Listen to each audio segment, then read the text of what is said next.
45. The power of the resurrection. 1 Corinthians chapter 15, verses 26 to 28. The last enemy that shall be destroyed is death, for he hath put all things under his feet. But when he saith, all things are put under him, it is manifest that he is accepted, which did put all things under him. And when all things shall be subdued unto him, then shall the Son also himself be subject unto him that put all things under him, that God may be all in all. Our knowledge as creatures is limited. Whether by observation or reasoning, we have a limited sphere of learning, and beyond that, unreality takes over. We are creatures, and as creatures, we have severe limitations. Revelation, on the other hand, is not limited by what man can know, but by what God chooses to reveal to us. It is an aspect of original sin that man, as his own would-be God, chooses his reason to sit in judgment over God and his revelation. Cornell can thus demand of God, "Bring on your revelations," because Cornell saw his reason as their final judge. Against all this, Paul is at total war. For him, God's revelation is sufficient and final. It is determinative. All men and all thinking shall be judged by God, and his judgments are beyond all appeal and criticism. His is the last, that is, the final and absolute judgment, in every sense of the word. It is thus a very serious mistake to view the world in terms of the Greco-Roman naturalistic heritage. Churchmen who do so see the world in alien terms with God, Christ, and the resurrection as an addition to an already given world, whereas the triune God and his purpose precede the world around us. God's sovereign purpose for his creation antedates creation, so that the resurrection was God's purpose when the first day of creation had not yet occurred. To view creation from the perspective of fallen man, only adding it to the Trinity in the resurrection, is to assume an anti-Christian stance. It is seriously wrong to see the universe in the beginning, Genesis chapter 1 verse 1, with God coming in later, for God is the Alpha and the Omega of all things. Revelation chapter 1 verses 8 and 11, the beginning and the ending. There is neither meaning nor purpose nor life, nor anything apart from him. Jesus Christ is a revelation of God's purpose for man. All things shall be put under his feet by the triune God, verse 27, because Jesus Christ sums up the meaning of creation.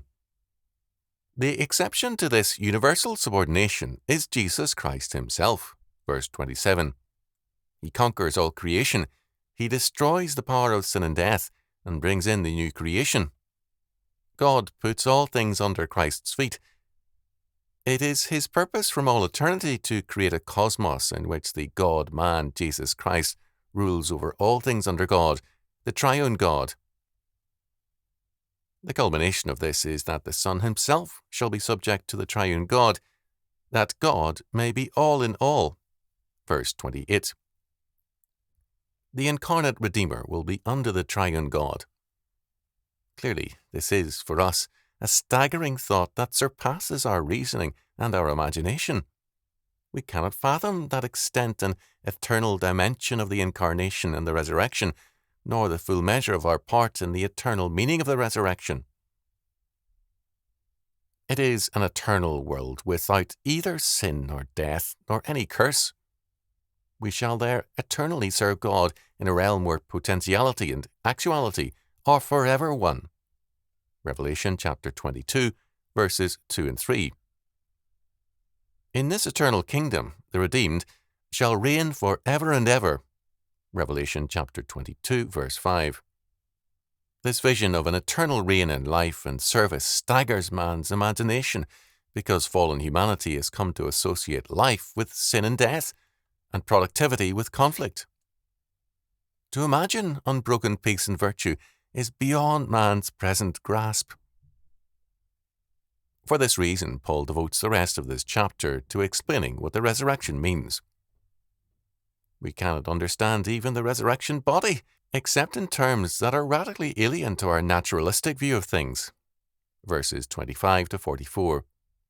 We cannot understand eternal life in terms of the here and now, but we can only understand our life today in terms of its eternal purpose.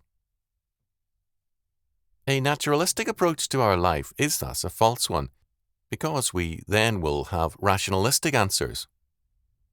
Paul says in verse 28 that the meaning of the resurrection is that God may be all in all, so that God may be the total meaning of everything.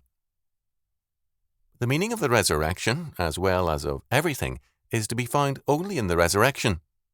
So this means the reverse of our present perspective. We begin where we are and reason up to God, supposedly, whereas God says, begin with me, with the resurrection and what that means, and then you will understand the meaning of creation. You will understand the meaning of your life. The resurrection negated the power of sin and death, and also the power of the Roman Empire. Rome had devised the most fearful and torturing method of execution to stress its power and vengeance over its enemies. Now, Jesus Christ, by his death and resurrection, had converted this horrible symbol, the cross, into the world's greatest life-giving symbol.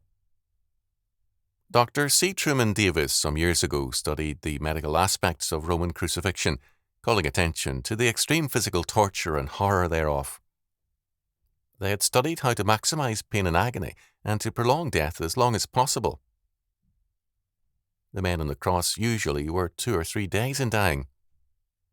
Jesus died in the one day because he had been tortured all night, whipped with a type of studded whip that tore him to the flesh and exposed the backbone.